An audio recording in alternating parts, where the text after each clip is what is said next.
Undefeated बहमूत episode number 2 की शुरुआत में हमें दिखाया जाता है टीचर लक्स को इंट्रोड्यूस कराती है और लीशा लगातार उसे देखती जा रही रहती है। फिर हमें दिखाया जाता है सारे क्लास में लक्स को लेके बातें होनी शुरू हो जाती हैं। लक्स सोचता है कि उसे घर जाना है, लेकिन तभी उसे एक लड़की की आवाज़ सुनाई देती है। लक्स उससे पूछता है क्या वो फिल्फी है, तो वो लड़की कहती है हाँ। तो फिर लक्स कहता है ये तो बिल्कुल एक सरप्राइज के जैसा है, हम लोग 7 साल बाद मिल रहे हैं।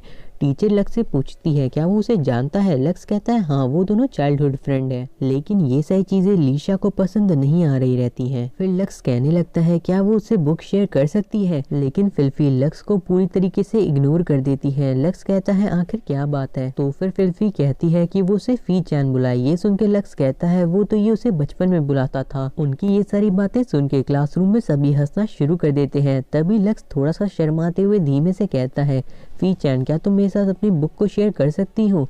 तो फिर फिल्फी कहती है हाँ बिल्कुल लू चैन। ये सब कुछ लीशा छुप के देख रही रहती है और उसे काफी ज्यादा जेलसी हो रही रहती है। तभी उनकी स्कूल बेल बज जाती है और सारी की सारी लड़कियां लक्स के पास आ जाती हैं और कहने लगती हैं तुम दूसरों का हाथ बटाने का काम करते हो ना, हमें भी काफी सारे काम है। और तभी वहाँ पे आ जाती है ये लड़की और कहती है जिसे भी उससे काम कराना है वो अपनी रिक्वेस्ट को लिख के इस बॉक्स के अंदर डाल दे, और सभी वैसा ही करने लगते हैं।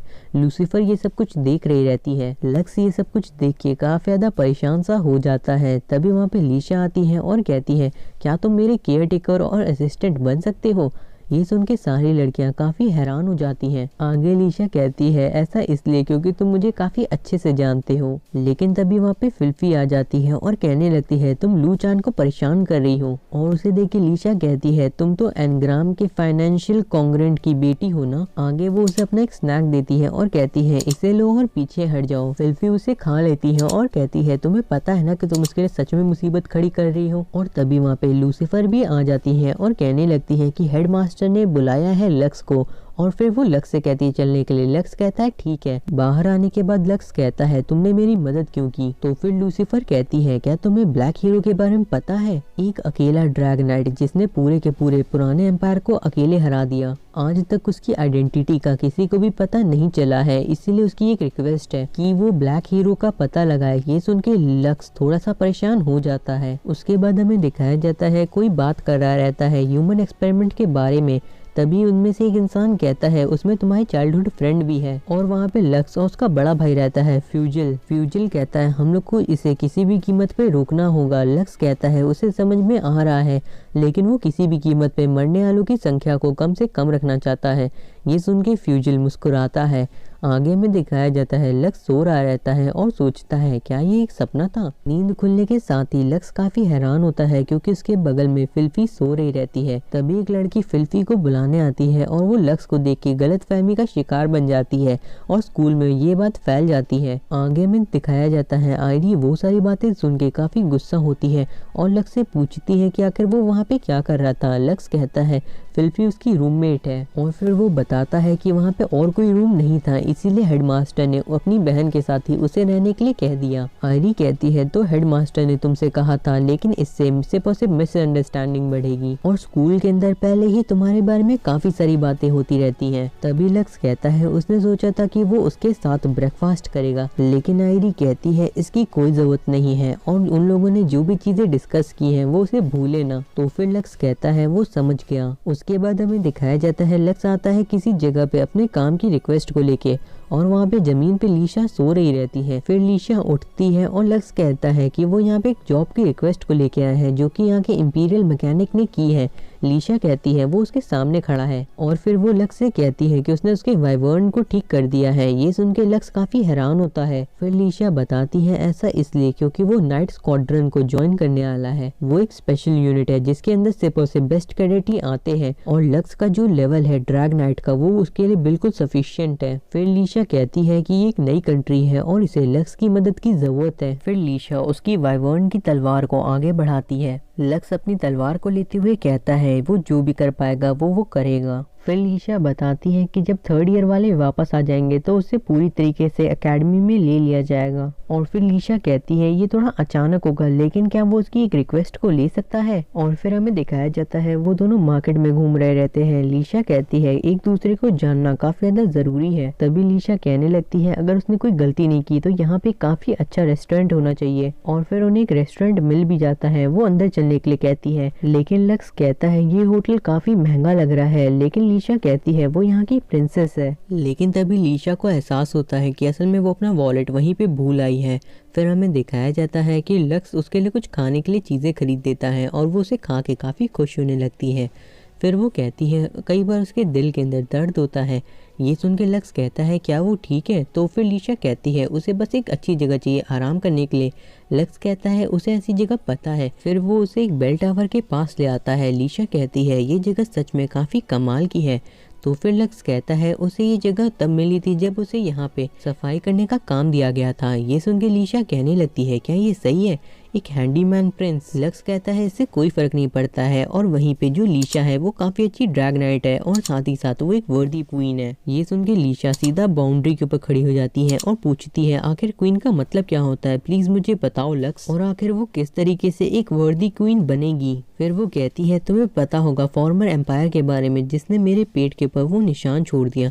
5 साल पहले पुराने एम्पायर ने मुझे पकड़ लिया था और वो अपने फादर के नाम पे एक होस्टेस थी जिसने पार्ट लिया था कूप डिटैट में। जो कूप डिटैट था उसे बिना किसी डिस्कशन के ही शुरू कर दिया गया और ये जो निशान है उसके ऊपर ये सबूत है कि वो पिछले एम्पायर की एक प्रिजनर थी। लीशा हमेशा चाहती थी कि उसके फादर उसे बचाएं, वो कंट्री की जगह उसे चुने, लेकिन उन्होंने कंट्री को चुना और वो खुद सुसाइड भी नहीं कर सकती थी। तो इसीलिए उसने फैसला किया कि वो एम्पायर की एक अच्छी मेंबर बन जाएगी। आगे वो कहती है कि वो एक अच्छी क्वीन बनने के लायक नहीं है, लेकिन जब उसके फादर की डेथ हो गई तो फिर वही बची, इसीलिए उसे नई प्रिंसेस बना दिया गया, वो भी तब जब उसके ऊपर ये निशान है। उसके बाद वो लक्स से पूछती है क्या ये उसके लिए मुश्किल था पुराने प्रिंस की जगह को छोड़ देना। आगे में दिखाया जाता है लक्स लेट के सोच रहा रहता है कि वो कभी भी एक अच्छा प्रिंस बन के कुछ नहीं कर पाया। फिर वो याद करता है किस तरीके से सभी लोग वहाँ पे मरे हुए थे और फिर वो कहता है उसने कहा था कि जितना हो सके उतनी कम मौतें होनी चाहिए। ये कहते हुए वो अपने बड़े भाई की ओर देखता है और उसका बड़ा भाई पागलों की तरह हंसना शुरू कर देता है और कहता है उसने सिर्फ और सिर्फ उनकी मुश्किलों को कम कर दिया है, उन्हें फ्लूट का इस्तेमाल भी नहीं करना पड़ा। और अगर वो लोग किसी एबेस को बुलाते तो उन्हें यहाँ पे सफाई करने में काफी दिक्कत होती है। तो फिर लक्स उससे पूछता है क्या ये तुम्हारे प्लान का हिस्सा था? तो फिर उसका बड़ा भाई कहता है अगर वो उन्हें नहीं मारता तो आज नहीं तो कल वो लोग उसे मार ही देते। साथ ही साथ वो कहता है कि लक्स को इस दुनिया के बारे में कुछ भी नहीं पता है और वो तो राजा बनने के लायक तक नहीं है, वो सबसे कमजोर है। तभी लक्स की नींद अचानक से खुलती है और वो उठता है और वहाँ पे वही बेल काफी ज्यादा जोर से बजना शुरू कर देती है। फिर हमें दिखाया जाता है उनकी टीचर सारे कैडेट को बता रही रहती है कि काफी बड़े साइज का एबिस अचानक से आ गया है